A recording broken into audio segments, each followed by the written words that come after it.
سیدنا اکرمہ رضی اللہ تعالیٰ عنہ فرماتے ہیں کہ ایک ملک کا بادشاہ بہت ظالم اور کنجوس تھا، بڑا ظالم بادشاہ، اور ایسا عجیب و غریب کنجوس کہ اس نے اعلان کر دیا کہ میرے ملک میں اگر کسی نے مسکین یا فقیر کو صدقہ کیا تو اس کے کوئی غریب کی مدد نہ کرے، اگر ایسا کوئی کرے گا تو میں اس کے ہاتھ کاٹ دوں گا۔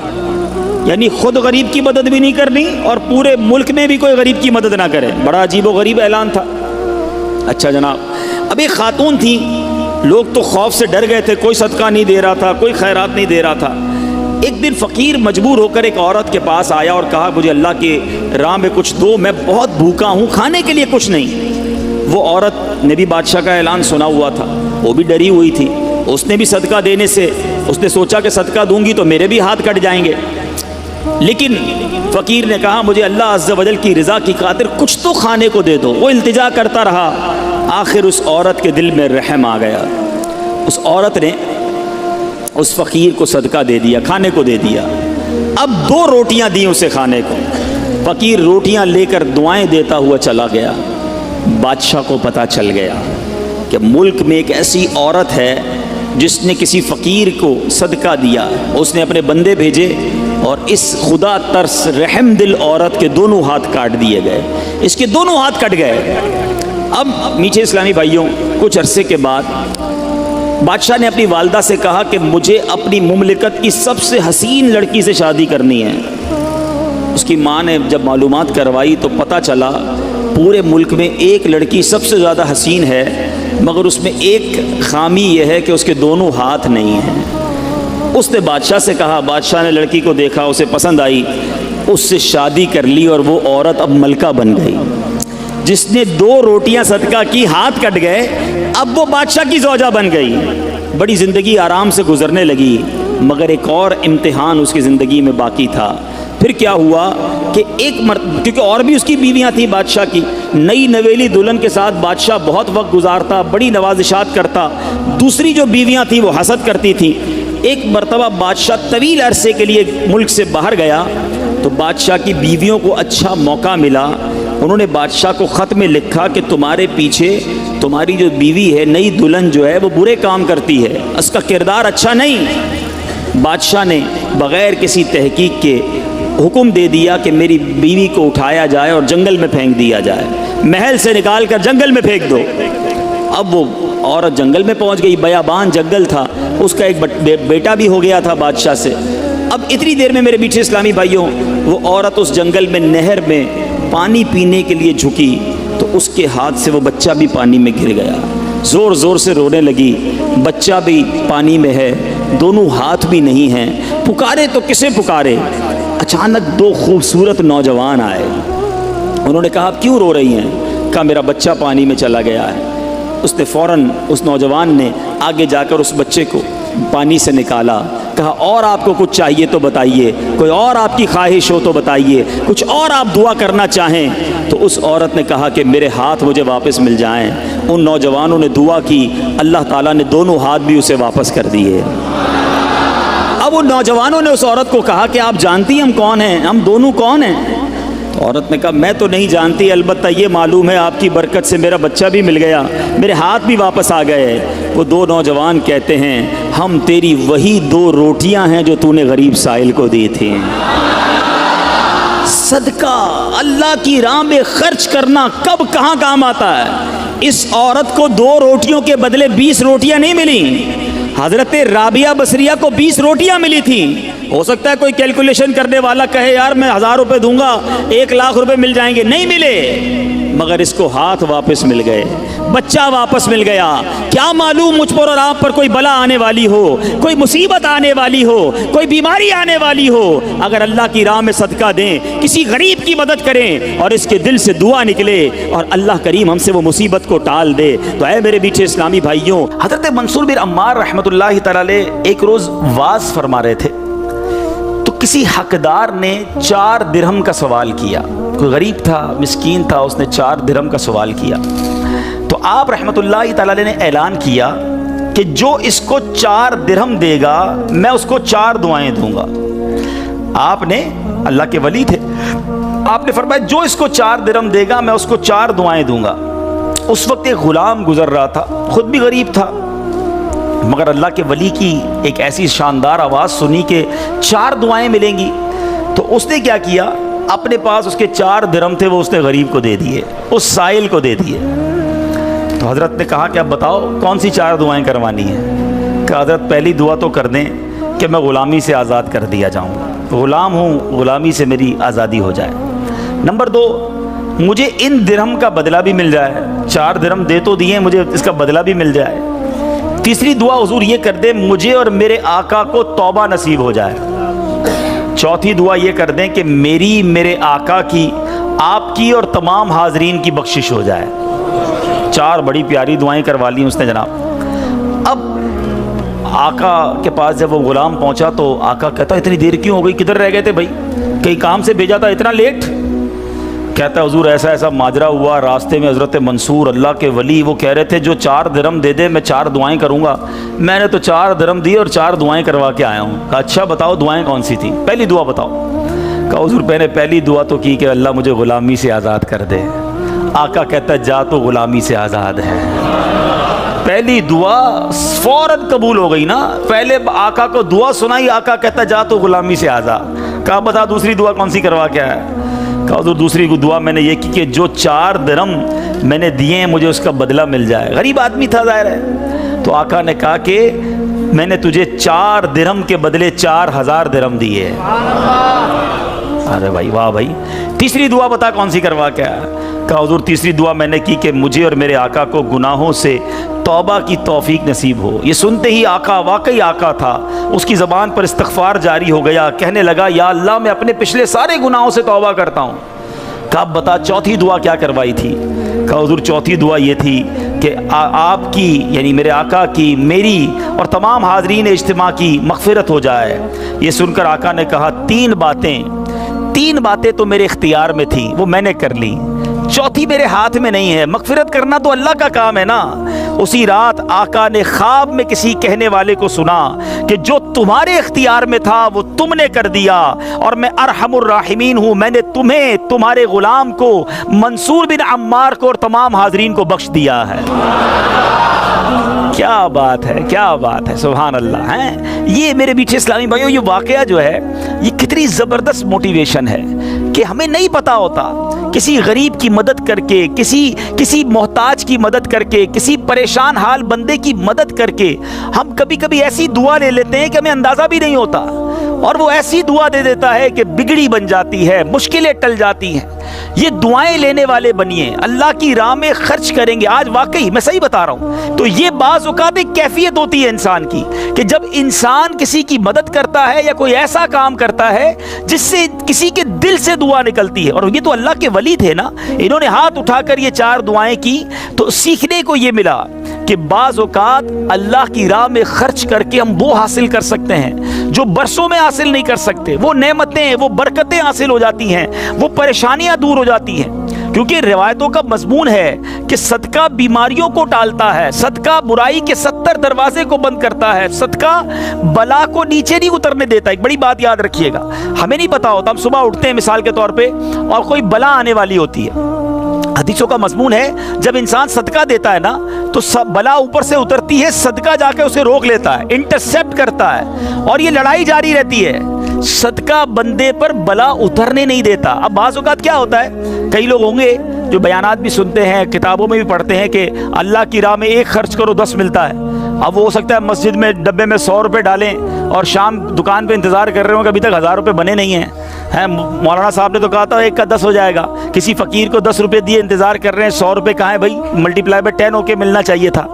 تو ہم صرف مالی فائدہ سوچ رہے ہیں۔ میں آپ سے پوچھنا چاہتا ہوں، آپ نے اللہ کی راہ میں خرچ کیا 1000 روپے، 10,000 روپے یا 1 لاکھ روپے، اور اب آپ منتظر ہیں کہ ملٹی پلائی ہو جائے، لیکن کیا معلوم آپ کے گھر میں آگ لگنے والی تھی، کیا معلوم آپ کا روڈ پر ایکسیڈنٹ ہونے والا تھا، کیا معلوم آپ کا بچہ جو باہر کھیل رہا تھا اس پر کوئی خطرناک بلا آنے والی تھی، مگر آپ نے جو صدقہ دیا اس سے وہ بلا ٹال دی گئی۔ مجھے بتاؤ وہ 1000 کا 10,000 ہونا اچھا تھا یا ہم پر اتنی بڑی بلا کا ٹلنا اچھا تھا؟ تو ہمیشہ اللہ کی راہ میں صدقہ دیجئے، آپ یقین کریں آپ خوشحال ہو جائیں گے، آپ کی مشکلیں آسان ہوں گی، مگر دوبارہ وہی بات کروں گا کہ نیت اچھی ہو، صدقہ دیتے وقت، خرچ کرتے وقت، کسی کی مدد کرتے وقت احسان نہ جتانا۔ یاد نہیں تجھے تیرے بچے کی شادی میں نے کرائی تھی؟ بھول تو نہیں گیا قرضہ میں نے دیا تھا؟ ہاں تو ریڈی لگاتا تھا، میں نے تجھے جناب دکان کا کرایہ دیا تھا۔ یہ احسان جتا کر تو صدقہ ضائع ہو جائے گا۔ یا ایھا الذین آمنوا لا تبطلوا صدقاتکم بالمن والاذی، اے ایمان والو اپنے صدقے ضائع نہ کرو احسان جتا کر، تکلیف پہنچا کر۔ تو کچھ لوگ صدقہ دیتے بھی ہیں، مدد کرتے بھی ہیں، پھر ساری زندگی جتا رہے ہوتے ہیں، تو یہ بربادی ہے، یہ نہ کریں۔ بس اللہ کے لیے، اللہ کی رضا کے لیے آپ خرچ کریں اور پھر دیکھیں اس کی برکتیں کیسے ملتی ہیں۔ قرآن میں اللہ تبارک و تعالیٰ اپنی راہ میں خرچ کرنے والوں کو کیسا مژدہ سناتا ہے، کیسی خوشخبری ہے، کیسا فرمان ہے۔ اللہ فرماتا ہے ان المصدقین والمصدقات واقرضوا اللہ قرضا حسنا یضاعف لهم ولهم اجر کریم، بے شک صدقہ دینے والے مرد اور صدقہ دینے والی عورتیں اور وہ جنہوں نے اللہ کو اچھا قرض دیا ان کے دونے ہیں اور ان کے لیے عزت کا ثواب ہے۔ اب کمال یہ ہے، یہ ایک جگہ نہیں، قرآن میں کئی جگہ اللہ تبارک و تعالیٰ نے قرض کا لفظ استعمال کیا ہے۔ کوئی اللہ کو جو اچھا قرض دے؟ مجھے ایک بات بتائیے، میں آپ میں سے کسی کو کوئی 10,000 روپے رکھوائے اور تھوڑے دنوں بعد کہے کہ ذرا وہ 10,000 میں سے 5,000 روپے دے دو، تو اس 5,000 دینے والے نے کوئی کمال کیا؟ اس کا تو کوئی کمال نہیں نا، پیسے میرے تھے اور میں نے کہا کہ میرے 10,000 میں سے 5,000 مجھے دے دو، کیا کمال کیا؟ میرے پیسے تھے واپس دے دیے۔ مگر اللہ کی شان دیکھو، اللہ کی کرم نوازی دیکھو، شان کریمی دیکھو، ہم سب کو دانا دانا اس نے دیا ہے۔ ہم تو پیدا ہوئے تھے، کپڑے بھی جسم پر نہیں تھے، کھانے کو اس نے دیا، پہننے کو اس نے دیا، گھر اس نے دیا، مال اس نے دیا، سب اس نے دیا، مگر جب اس کی راہ میں خرچ کرنے کی باری آتی ہے تو کہتا ہے، فرماتا ہے قرآن میں، ہے کوئی جو اللہ کو اچھا قرض دے؟ اللہ کا مال ہے، ہم نے کیا کمال کرنا تھا؟ ہم خرچ کرتے، وہ کچھ بھی نہ دیتا اس کے بدلے، پھر بھی اسی کا مال تھا، مگر مہربانی دیکھو، مال بھی وہ دیتا ہے، توفیق بھی وہ دیتا ہے، خرچ کریں تو ثواب بھی وہی دیتا ہے، عطا بھی وہی کرتا ہے۔ اور علماء نے بڑی زبردست اس پہ ڈیبیٹ کی ہے، مفسرین نے بحث کی ہے کہ جناب ان آیتوں میں قرض کا لفظ کیوں لایا گیا؟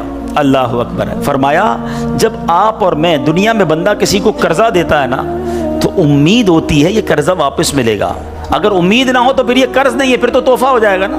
آپ کسی کو تحفہ دے دیں تو آپ کو پتہ یہ واپس نہیں آئے گا، لیکن قرضہ دیتے وقت آپ طے کرتے ہیں کتنے دنوں میں دو گے، کب دو گے، کیسے لوٹاؤ گے، تھوڑی بندہ معلومات بھی کرتا ہے، یار قرضہ دے رہا ہوں واپس ملے گا نہیں ملے گا۔ تو قرض کے جب بھی لفظ لون آئے گا، قرض آئے گا، اس کا مطلب یہ کہ یہ واپس ملنا ہے۔ تو اللہ نے قرآن میں گویا وعدہ فرما لیا ہے کہ تم جو میری راہ میں خرچ کرتے ہو، یہ اللہ کو قرض دینا ہے، یہ تمہیں واپس ملے گا، یہ لوٹایا جائے گا اور زیادہ دیا جائے گا۔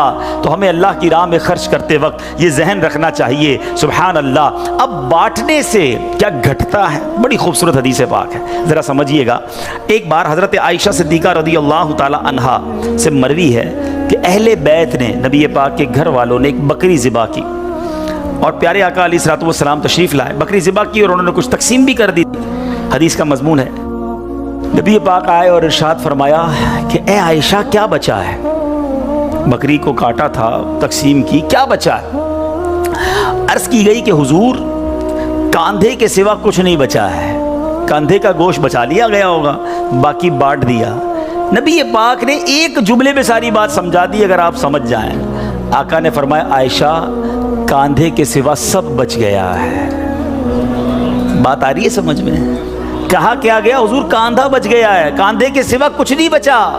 اور نبی پاک نے فرمایا کاندھے کے سوا سب بچ گیا ہے، یعنی جو بٹ گیا ہے وہ بچ گیا ہے۔ یہ ذہن بنا لو کہ آج میں نے اور آپ نے جو اللہ کی راہ میں خرچ کیا وہی بچا ہے، ورنہ باقی تو ہم کھا کے ختم کر دیں گے نا۔ اگر ہم مر جائیں گے تو یہ پیسے تو بچوں کے وراثت میں چلے جائیں گے، میرے لیے کیا بچا ہے؟ میرے لیے وہی بچا ہے جو میں نے آگے بھیج دیا ہے، جو بانٹ دیا ہے، جو خرچ کر دیا ہے۔ عقل اگر آ جائے ہمیں، اللہ کرے کہ ہمیں اس بات کی سمجھ آ جائے کہ آج اگر خوشحالی ہے، آج اگر مال جیب میں ہے، بینکوں میں پڑا ہے، گھر خالی پڑے ہیں، یہ خالی پڑے رہ جائیں گے اور میں دنیا سے چلا جاؤں گا۔ اگر میں چاہتا ہوں یہ آخرت کے اکاؤنٹ میں جمع ہو جائیں، میں یہ پیسہ لے کر جنت میں جاؤں اور اس پیسوں کے بدلے جنت کی نعمتیں کما لوں، تو مجھے یہاں یہ اللہ کی راہ میں خرچ کرنا پڑے گا۔ اور یہ بات میں نہیں کہہ رہا، آپ اور میں یہاں رہنے والے بھی، یہاں بھی کمیٹی ڈالی جاتی ہوگی، BC ہوتی ہوگی کہ تھوڑے تھوڑے پیسے جس میں جمع ہوتے ہیں اور وقت پر مل جاتے ہیں، انسان کمیٹی ڈالتا ہے کہ یار کبھی برے وقتوں میں کام آئے گی، بچی کی شادی میں کام آئے گی۔ ایسا ہوتا ہوگا نا آپ کے یہاں بھی۔ اب میں آپ کو حدیث قدسی سناتا ہوں۔ حدیث قدسی ہے جس کا مضمون ہے، اے ابن آدم اپنا مال میرے پاس جمع کرا دے۔ اللہ فرماتا ہے، اے ابن آدم اپنا مال میرے پاس جمع کرا دے، نہ جلے گا، نہ ڈوبے گا، نہ کم ہوگا، میں تجھے اس دن لوٹاؤں گا جس دن تجھے ایک ایک نیکی کی ضرورت ہوگی۔ سیکیورٹی ڈپازٹ، یہ بعض اوقات جو مسجد میں ہمارے آگے سے ڈبہ جاتا ہے نا، یا کبھی کوئی اسلامی بھائی جھولی لے کے بیٹھے ہوتے ہیں، یہ جب جیب سے آپ پیسے نکال کے ڈالتے ہو نا، اس وقت ذہن بناؤ کہ یہ جا نہیں رہا، یہ جمع ہو رہا ہے میرے آخرت کے اکاؤنٹ میں، اور ڈال دوں یار، ابھی آج کل پیسے اچھے ہیں، تھوڑے اور ڈال دوں جمع ہو جائے، ادھر ملے گا۔ تو جب بھی آپ کے دن اچھے ہوں، یقین کریں جب آپ کے ہاتھ کھلا ہو، آپ کو لگتا ہے یار اللہ نے بڑا نوازا ہوا ہے، تو فوراً آخرت کے لیے سوچیں۔ جیسے ہی زیادہ پیسے آتے بندہ سوچتا ہے نا یار آج کل اچھے پیسے ہو گئے، کوئی اچھی جگہ پر گھر لے لیتے ہیں، چلو بچوں کو لے کے کہیں سیر کرانے جاتے ہیں۔ آپ اپنے پیسے کو دنیا میں انجوائمنٹ کے لیے جب یوز کر رہے ہیں، تو اسی پیسے کو آخرت کی انجوائمنٹ کے لیے، آخرت کی لگزریز کے لیے، آخرت کی نعمتوں کے لیے استعمال کرنے کا ذہن بنائیں اور دیتے چلے جائیں۔ میں یہاں ایک مشورہ بھی دینا چاہوں گا، بالخصوص میرے بزرگوں کو، اللہ نے جن کو نوازا ہے، بلکہ میں کہتا ہوں تھوڑے پیسے بھی ہیں نا، یہ میرا مشورہ یاد رکھ لو۔ اور یہ امیر علیہ سنت نے ایک بار مدری مذاکرے میں بھی فرمایا تھا۔ ہم نے الحمدللہ تحدیث نعمت کے لیے عرض کرتا ہوں، الحمدللہ میری والدہ مرحومہ نے، میرے والد صاحب نے، میں نے خود بھی، ہمارے گھر والوں نے، ہم نے اس طریقے پر عمل کیا اور اس کی برکتیں پائی ہیں۔ تو اچھی نیت سے میں آپ کو بتاتا ہوں کہ ہم دیکھیں دنیا میں ہیں، ٹھیک ہے، ہم نے بہت سارے ایسے جنازے پڑھے ہیں، ایسے سویم میں بھی گئے ہیں، 40ویں میں بھی گئے ہیں، اور جا کے ہم نے مرحوم کے بچوں کو کہا ہے کہ دیکھیں آپ کے ابو جان چلے گئے دنیا سے، کروڑوں روپے چھوڑ کر گئے ہیں، آپ کے ابو نے کتنا کیا آپ کے لیے، اب آپ اپنے ابو کے لیے کچھ کیجئے، کوئی مسجد بنائیے، کوئی مدرسہ بنائیے، کوئی کنواں کھدوائیے، اپنے والد کو ثواب پہنچائیے۔ تو وہ بیٹا جس کے لیے باپ نے زندگی گزار دی، کروڑوں اربوں روپے چھوڑ کر گیا، وہ کہتا ہے ابھی تو ہاتھ بڑا ٹائٹ ہے، تو ابھی بعد میں کریں گے، تو بعد میں دیکھ لیں گے، اور ہم دیکھتے ہیں اس کے بعد مرحوم کے لیے بظاہر کچھ نہیں کیا جاتا۔ تو آج مجھے اور آپ کو اپنی فکر خود کرنی ہے۔ اگر آپ نے پیسے کمائے ہیں نا، آپ نے مکان بنائے ہیں، آپ نے جائیدادیں بنائی ہیں، تو اپنی فکر خود کیجئے۔ اس کے دو طریقے ہیں۔ ایک طریقہ، اپنی زندگی میں ہی انہوں نے ماشاءاللہ یہ مسجد بنا دی، مدرسہ بنا دیا، بہت اچھی بات ہے، یا تو یہ کر لیں، اور اگر یہ نہیں کر پا رہے تو دوسرا طریقہ بتاتا ہوں جو بڑا آسان ہے، وہ یہ ہے کہ انسان کو شریعت نے یہ اختیار دیا ہے کہ آپ اپنی وصیت کر جائیں، اور وصیت میں 30% آپ وصیت کر سکتے ہیں کہ آپ کے چھوڑے گئے مال میں سے 30% کسی نیکی کے کام میں خرچ کر دیا جائے، آپ کے لیے صدقہ جاریہ کے لیے خرچ کر دیا جائے۔ بھائیوں والا مشورہ ہے، آپ عمل کریں نہ کریں، کہ اگر زندگی میں یہ وصیت کر دیں کہ میرے مرنے کے بعد جو بھی میرا مال بچے گا اس میں سے 30% جو ہے وہ دعوت اسلامی کو یہ کہہ کر دیا جائے کہ میرے لیے صدقہ جاریہ کے لیے مسجد، مدرسہ، جامعہ، کوئی ایسا کام کر دو کہ قیامت تک مجھے ثواب ملتا رہے۔ مجھے بتاؤ مرنے کے بعد آپ کا مال 70% تو بچوں کے لیے بچے گا نا، 30% تو اپنے ساتھ لے جاؤ، اپنی جنت بنا لو۔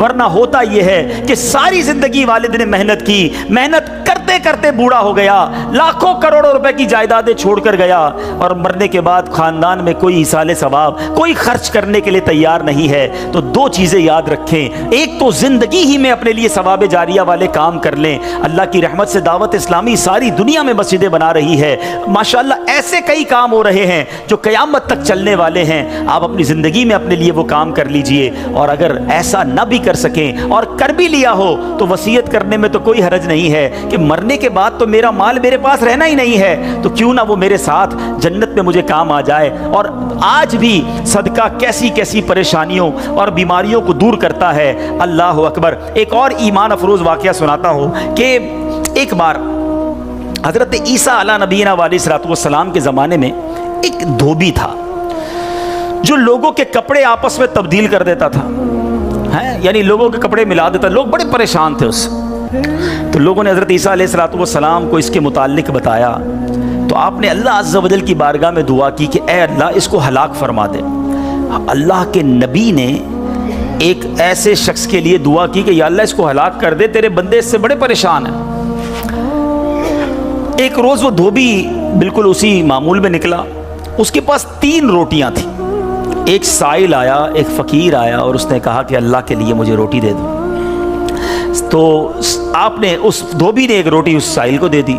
سائل نے دعا دی کہ اللہ تعالیٰ تجھ سے آفات سماویہ کا شر دور کر دے، آسمانی بلاؤں کو دور کر دے۔ دھوبی بڑا متاثر ہوا، بڑی پیاری دعا دی، ایک اور روٹی بھی دے دی۔ اس سائل نے دعا دی کہ اللہ تعالیٰ تجھے جملہ آفتوں سے محفوظ رکھے۔ اس نے تیسری روٹی بھی دے دی۔ اب اس سائل نے دعا دی اللہ تجھے توبہ کی توفیق عطا فرمائے۔ اب اس دوران ایک بڑا سانپ اس کی گٹھڑی میں داخل ہو چکا تھا، کیونکہ حضرت عیسیٰ نے دعا کی تھی اس کو ہلاکت کی۔ ایک بڑا سا سانپ جو ہے اس کی کپڑوں کی گٹھڑی میں داخل ہو چکا تھا۔ جب دھوبی نے کپڑے لینے کا ارادہ کیا تو اس سانپ نے اسے ڈسنا چاہا، ایک فرشتے نے اسی وقت سانپ کو لوہے کی لگام ڈال دی اور دھوبی سلامتی کے ساتھ واپس آ گیا۔ لوگوں نے حضرت عیسیٰ علیہ السلام سے کہا کہ یا روح اللہ آپ نے دعا کی تھی، یہ بندہ تو ایسے ہی ہٹا کٹا گھوم رہا ہے، بالکل ٹھیک، کچھ مسئلہ ہی نہیں ہوا اس کے ساتھ، سلامت۔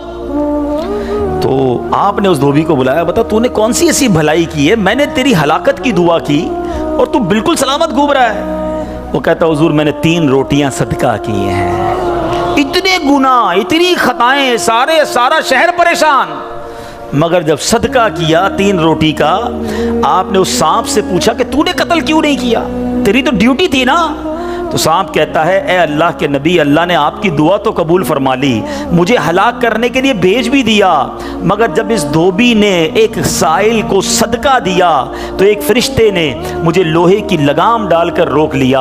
اب وہ دھوبی بھی سارا واقعہ سن رہا تھا کہ اتنے گناہ ہیں، سامنے ایک چھوٹا سا صدقہ کیا، میری ہلاکت رک گئی۔ اس دھوبی نے بھی توبہ کر لی، اپنے گناہوں سے تائب ہو گیا۔ کیا سیکھنے کو ملا؟ صدقہ بلاؤں کو ٹالتا ہے، صدقہ مصیبتوں کو ٹالتا ہے، صدقہ عمر میں برکت لاتا ہے۔ ایک بار حضرت داؤد علیہ نبینا علیہ السلام کے پاس ایک شخص تھا اور وہ حضرت ملک الموت آئے اور اس کو بڑا گھور کے دیکھنے لگے۔ تو تھوڑی دیر کے بعد ملک الموت تو چلے گئے، تو آپ نے اس شخص نے کہا کہ حضور یہ کون تھا جو مجھے گھور رہا تھا؟ آپ نے کہا ملک الموت تھے۔ ملک الموت سے پوچھا کہ تم کیوں گھور رہے تھے؟ کہا کہ یہ بندے کی اب 3 دن زندگی رہ گئی ہے، اب 3 دن کے بعد یہ دنیا سے چلا جائے گا۔ تھوڑے دن ہوئے تو وہ بندہ گھوم رہا ہے، پھر رہا ہے آپ کے سامنے۔ ملک الموت آیا، آپ نے کہا تم نے تو کہا تھا 3 دن میں اس کی روح قبض کرنی، یہ تو بالکل ٹھیک ہے، کوئی مسئلہ ہی نہیں۔ کہا حضور 3 دن ہی باقی تھے، میں نے روح قبض کرنے پہنچنا تھا، جس دن پہنچنا تھا اس دن یہ بندہ گھر سے باہر نکلا، ایک غریب نے صدا لگائی، ایک فقیر نے پکارا، اس نے 20 درہم اس کو دیے، اس فقیر نے اس کو دعا دی، اللہ نے وہ دعا ایسی قبول کی کہ ہر درہم کے بدلے اس کی عمر میں 1 سال کا اضافہ فرما دیا۔ 20 سال عمر بڑھ گئی ہے اس کی۔ اب ذرا سوچئے میٹھے اسلامی بھائیوں، ایسے کئی واقعات ہیں، کئی باتیں بتا دی جاتی ہیں، کئی باتیں پتہ نہیں ہوتی۔ ہو سکتا ہے ہماری بھی آخری وقت آنے والا ہو، اللہ نے کسی کی دعا سے بڑھا دیا ہو، ہمارا بھی کوئی برا وقت آنے والا ہو، کوئی اللہ نے نیکی کروا دی، ہم بچ گئے ہوں، تو کرتے رہا کرو نیکی، جچاؤ نہ، دکھاؤ نہ، بتاؤ نہ، کرتے رہا کرو۔ اللہ کریم ہے، وہ نیکوکاروں کا اجر ضائع نہیں کرتا، وہ ضرور عطا فرماتا ہے۔ اور کیسے عطا فرماتا ہے؟ ایسے ایسے واقعات ہیں کہ سنے تو ایمان تازہ ہو جاتا ہے۔ مثال کے طور پہ حضرت سیدنا حبیب عجمی رحمۃ اللہ تعالی علیہ کے دروازے پر ایک سائل نے دستک دی، تو آپ کی زوجہ محترمہ جو ہے وہ آٹا گوندھ کے رکھا تھا اور پڑوس سے آگ لینے گئی تھی۔ پہلے زمانے میں لکڑی وغیرہ آگ کے لیے لینی ہوتی تھی، آٹا گوندا ہوا تیار تھا، آپ نے وہی آٹا اٹھایا اور اس سائل کو دے دیا۔ آپ کی زوجہ آئیں کہ آٹا کدھر گیا؟ کہ غریب آیا تھا, اس کو ضرورت تھی, میں نے گوندا ہوا آٹا دے دیا. بولے بہت اچھا کیا, مگر ہم نے بھی تو کھانا ہے نا, ہمارے لیے تو کچھ نہیں چھوڑا, آپ نے سارا ہی دے دیا. اب تھوڑی دیر ہوئی تو کیا ہوتا ہے کہ دروازے پر دستک ہوتی ہے. ایک بندہ ایک بہت بڑا تھال لے کر پکی ہوئی روٹیاں بھی لاتا ہے اور سالن بھی لاتا ہے. آپ اپنی زوجہ سے کہتے ہیں دیکھ لو, دیا آٹا تھا, روٹیاں بھی پکے آ گئیں, ساتھ سالن بھی آ گیا ہے. تو یہ بلیف ہوتا تھا, اللہ والوں کا یقین ہوتا تھا کہ یہ خرچ کیا ہے, یہ ملنا ہی ملنا ہے. اللہ کرے کہ ہم اللہ کی راہ میں بس خرچ کرنے والے, صدقہ دینے والے, اللہ کی راہ میں دل کھول کر خرچ کرنے والے بن جائیں. ڈھونڈیے آپ کے پڑوس میں کوئی پریشان ہوگا, تلاش کیجئے آپ کے رشتہ داروں میں کوئی غریب پریشان ہوگا, آپ کے دوستوں میں پریشان ہوگا. اچھا ایک اور بات بتاؤں, جو واقعی صحیح معنوں میں سفید پوش ہوتے ہیں نا, وہ بولتے نہیں ہیں کسی کو. آپ کہیں گے یار کسی دوست نے تو کچھ مدد مانگی ہی نہیں ہے, رشتہ دار تو کوئی آیا ہی نہیں گھر پہ, پڑوسی نے تو کبھی کچھ نہیں کہا, وہ کہیں گے نہیں. آپ ڈھونڈیے, تلاش کیجئے, جنت میں گھر چاہیے نا. مثال دیتا ہوں, آپ کو کوئی یہ کہے کہ جناب کسی پریشان حال کو ڈھونڈ کر 1000 روپے دو اور اس کے بعد فلاں بینک سے 1 لاکھ روپے لے لو, تو پھر پریشان حال فوراً مل جائے گا. سیدھا سیدھا ابھی ڈھونڈتا ہوں جناب 1000 کیوں, 2000 دوں گا تو 2 لاکھ نہیں ملیں گے, تو بندہ یہ کہے گا نا. تو آپ کو سامنے نفع نظر آئے تو سب پریشان حال بھی مل جائے گا. اللہ کے بندوں, جنت میں محل کا وعدہ ہے, ڈھونڈیے نا. آپ کے غریب رشتہ دار پریشان ہوں گے, کسی کی بچی کی شادی ہونے والی ہوگی, کوئی بیچارہ گھر میں اچھا کھانا نہیں کھاتا ہوگا, چلے جائیں اس کے گھر اور اس کی کچھ مدد کر کے آئیں. اور ایک اور بات بھی بتا دوں, بعض اوقات جب یہ پریشان حالوں کی پریشانیاں دور کرنے کی بات ہوتی ہے نا, تو بندہ سمجھتا ہے یار یہ پیسے سے ہی دور ہوگی, میں تو ہوں ہی غریب. تو یہ بھی نہیں ہے, ہر پریشانی پیسے سے دور نہیں ہوتی. اگر پریشانیوں کا حل پیسہ ہوتا تو دنیا میں کوئی مالدار پریشانی نہ ہوتا. اس کو پریشانی آتی, پیسے خرچ کرتا, پریشانی دور کر دیتا. ایسا نہیں ہے. ہر پریشانی کا مداوا, ہر پریشانی کا سولوشن پیسہ نہیں ہے.